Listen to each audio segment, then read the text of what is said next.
This is a message from Anonymous. Internet est incontrôlable. Anonymous est incontrôlable. Ils ont envahi le web. Saludos, compañeros. Piratage, attaque de sites, appel au boycott, les Anonymous jouent les justiciers au nom de la liberté d'expression. Plongés dans la nébuleuse des vengeurs masqués d'Internet.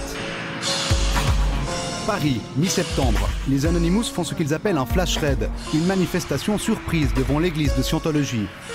Ceux qui sont en ce moment dans cet immeuble, vous vous mettez en danger, vous et vos familles. Vous êtes la proie d'une bande d'escrocs particulièrement redoutable. Il faut que ça cesse. On a tendance à l'oublier aujourd'hui, la lutte contre la Scientologie est à l'origine du mouvement. Et le masque est pour eux une protection car les scientologues épient et filment chacun de leurs défilés. Parmi les manifestants ce jour-là, Vicious, l'un des membres influents du mouvement francophone. Il accepte de nous recevoir en tête-à-tête. Anonymous est un collectif de citoyens. Anonymous est particulièrement engagé contre les dictatures, les lois liberticides et justement les abus sectaires tels que la scientologie notamment. On ne vole de l'argent à personne, on ne vole des biens à personne.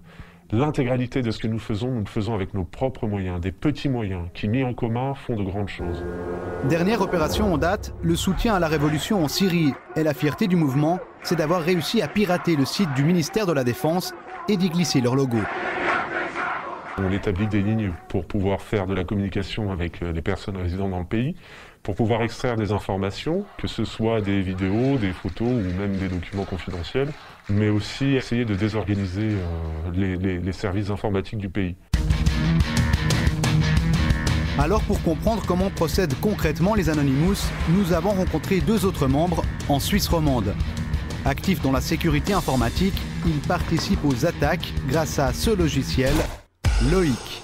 Un programme qui permet à un ordinateur d'effectuer simultanément des milliers de connexions pour bloquer un site web. C'est vraiment pas compliqué à comprendre. Vous choisissez le nombre d'ordinateurs qui vont être simulés pour l'attaque du site et c'est parti. Ces ordinateurs se connectent, déconnectent, envoient des requêtes au site internet ciblé à une vitesse incroyable et plus on a de ces ordinateurs virtuels qui font ça, plus l'attaque va être puissante. C'est ce qu'on appelle une attaque de déni de service. Via Loïc, un seul ordinateur peut envoyer plus de 1000 requêtes simultanées. Il suffit donc que plusieurs centaines d'Anonymous procèdent en même temps et vous obtenez de quoi bloquer presque n'importe quel site. C'est l'arme favorite des Anonymous, leur marque de fabrique. Et selon ce professionnel de la sécurité sur Internet, cela ne nécessite pas d'être un hacker de génie. Lancer un déni de service, comme ça a été fait à de nombreuses reprises, c'est quelque chose qui techniquement ne demande pas forcément de grandes compétences, mais qui demande d'être nombreux et bien organisés. Et puis c'est le cas d'Anonymous. S'ils sont sans doute au moins 3000, il est difficile de connaître l'ampleur exacte du mouvement. Les Anonymous eux-mêmes ne savent pas combien ils sont, car pour éviter toute infiltration, le groupe est cloisonné, comme dans les mafias ou la résistance. Entre Anonymous, on a des règles qui est de ne pas tous se connaître, pas plus que 3 ou 4 personnes de contact, visuelles ou par téléphone ou par des réseaux de communication. On ne doit pas se connaître à plus que 3 ou 4.